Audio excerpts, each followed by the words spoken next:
You've probably seen those videos, right? A tiny little chunk of metal gets dropped into some water, and then, bam, a massive fiery explosion. It looks like some kind of magic trick, but nope, it's pure chemistry.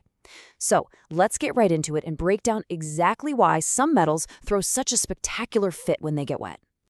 But here's the real question. Why is it that some metals just kind of fizzle out, while others, like cesium, create an explosion that can literally shatter the container they're in?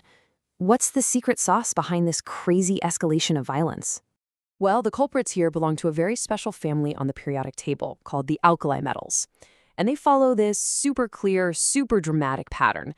You see, as we go down the list from lithium to cesium, the reaction with water goes from a polite little fizz to a full-on detonation.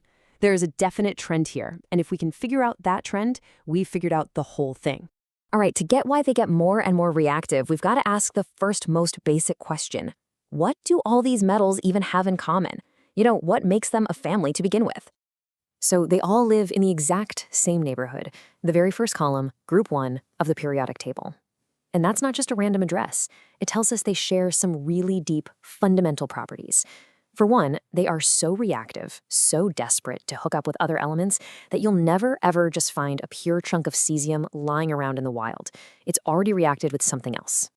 And here it is. This is the big family secret.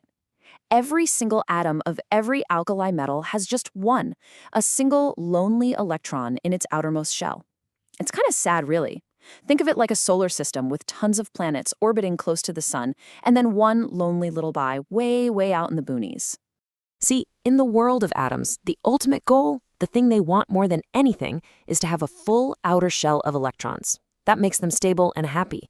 Since these metals are so far from filling their shell, the easiest way to get stable is to just get rid of that one extra electron. This absolute desperation to unload that electron is the root cause of all this chaos. Okay, so they all want to ditch an electron. Fine. But that still doesn't tell us why cesium is a ticking time bomb, while lithium is, pretty chill. The answer to that comes down to two really important things: the atom's size and how tightly it's holding on to that electron. First up, let's talk about atomic radius. It sounds super technical, I know, but it's really just a fancy way of asking, how big is the atom? That's it. A bigger radius means a bigger, puffier atom. Simple enough. And this visual just lays it all out there perfectly. Look at that first column on the left. As you go down the group from lithium to sodium to potassium and so on, the atoms get bigger and bigger and bigger. Seriously, cesium is an absolute giant compared to tiny little lithium. Now, why do they get bigger? Well, it actually makes a lot of sense. Every time you step down the group, you add a whole new layer, a new shell of electrons. It's like adding another layer to an onion. On top of that, all those new inner layers of electrons start to block the positive pull from the nucleus in the center. It's called a screening effect, and it basically means that lonely outer electron feels less and less of a connection to home base. And that brings us to our second big idea, first ionization energy. Okay, forget the textbook definition. All you need to know is that this is the atom's grip strength. It's a measure of how much energy it takes to physically rip that outermost electron away. So a low ionization energy means a really, really weak grip. Let's just look at the proof. This graph shows the grip strength for the first few elements.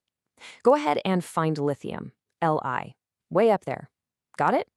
Now look down for sodium, Na, and then potassium, K. You see that clear downward slope?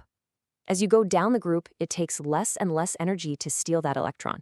The atom's grip just gets weaker and weaker. So let's connect the dots. Cesium is a much, much bigger atom than sodium. That means its single outer electron is way farther from the nucleus, and it's being shielded by way more inner electron layers. This all adds up to cesium having a pathetically weak grip, a super low ionization energy. And that means it can give away its electron far more easily and way more energetically than sodium ever could. That is the secret to its insane reactivity. But hold on, we're not just talking about reacting fast. We're talking about an explosion. For the longest time, everyone just figured it was a chemical reaction happening so fast that it generated a ton of heat. But some incredible new research, using ridiculously high-speed cameras, has shown that something way crazier is happening in the first fraction of a second. And this quote nails the new discovery. Research reported in Physics Today shows that the initial blast, the thing that really kicks it all off, isn't caused by heat at all. It's caused by electrostatic forces. It's not a fire, it's a force field pushing itself apart. So check this out. Here's the play-by-play. The instant that metal touches water, the atoms on the surface, especially on something like cesium with its terrible grip, they instantly lose their electrons to the water. So now, with all those negative electrons gone, the surface is jammed with positively charged metal ions. And what do we know about positive charges? They hate each other. They repel so violently and so fast that the metal literally rips itself to pieces. It's called a Coulomb explosion. And the speed of this is it's hard to even wrap your head around. This entire electrostatic self-destruction happens in less than 1 millisecond.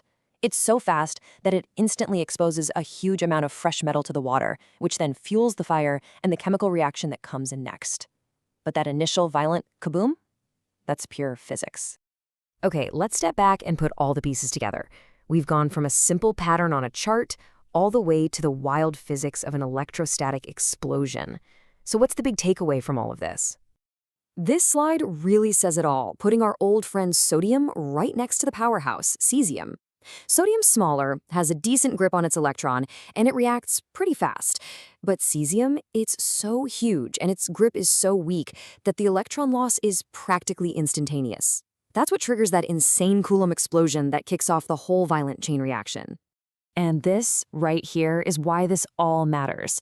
That periodic table hanging in every science classroom isn't just a boring chart of elements.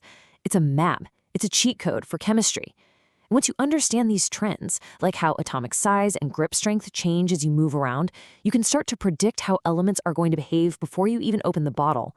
It's like seeing the secret roles of the universe laid out right in front of you. So that just leaves us with one last thought to chew on. We've seen that for group 1, going down the column means things get crazier and more reactive. But what about the other groups on the table? What about the halogens, way over in group 17? Do you think they follow the same trend? Or does their chemistry take them in a completely different direction? The map is right there, just waiting for you to explore it.